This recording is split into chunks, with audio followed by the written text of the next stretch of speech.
Le verbe analyse complète.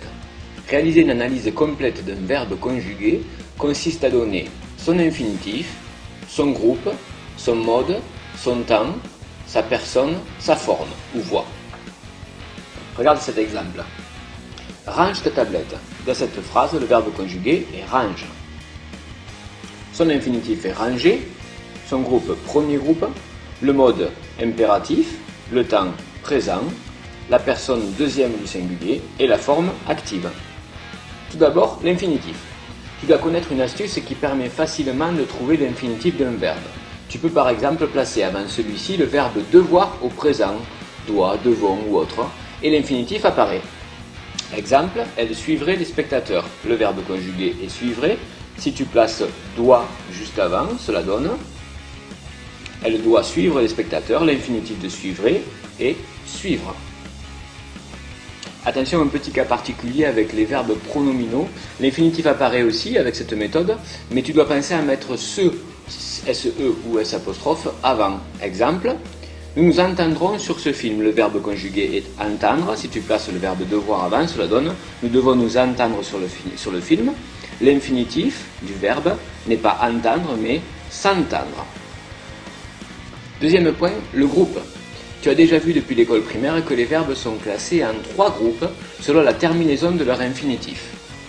Il y a le premier groupe avec les verbes en ER comme jouer, parler, etc. Sauf le verbe aller qui est du troisième groupe. Le deuxième groupe, ce sont les verbes en ir, qui se terminent en ir, comme finir, grandir. Et ce sont des verbes qui font issant si tu mets en devant. Exemple, finir, ça donne en finissant. Donc c'est le deuxième groupe. Dans le troisième groupe, tu trouves aussi des verbes en ir. Mais la particularité comme ouvrir ou partir, c'est qu'ils ne font pas issant si tu mets en devant. Exemple, le verbe partir, ça donne en partant. Donc c'est du troisième groupe. Et il y a aussi tous les autres verbes qui finissent en war, en dreux, etc. Attention, il y a 2 verbes qui ne font pas partie de ces 3 groupes, ce sont les verbes avoir et être qui sont les auxiliaires.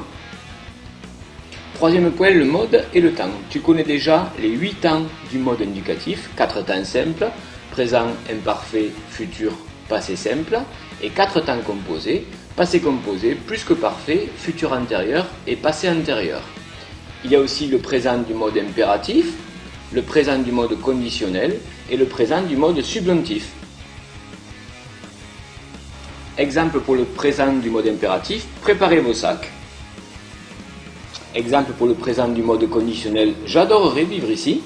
Exemple pour le présent du mode subjonctif, dans la phrase, il faut que vous partiez maintenant, partiez est conjugué au présent du subjonctif. Quatrième point, la personne. Tu sais qu'il y a 3 personnes au singulier. Première du singulier qui correspond au pronom personnel je. Deuxième du singulier qui correspond au pronom personnel tu. Troisième du singulier qui correspond au pronom personnel il, elle, on. De la même manière, 3 personnes pour le pluriel. Première personne du pluriel qui correspond au pronom personnel nous. Deuxième personne du pluriel qui correspond au pronom personnel vous. Troisième personne du pluriel qui correspond au pronom personnel il, elle.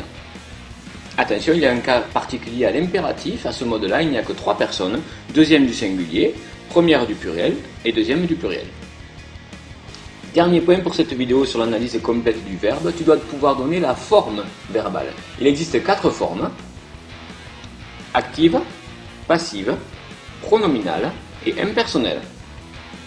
À la forme active, c'est le sujet qui fait l'action. Exemple, la journaliste interroge le coureur. C'est le sujet, la journaliste, qui fait l'action d'interroger. À la forme passive, cette fois-ci, c'est le sujet qui subit l'action au lieu de la faire. Exemple, le coureur est interrogé par la journaliste, le sujet, le coureur, subit l'action d'être interrogé. À la forme pronominale, le verbe est conjugué avec un pronom personnel, me, se, te, etc., qui correspond au sujet de la phrase. Le verbe est un verbe pronominal. Exemple, le bus se gare sur le parking.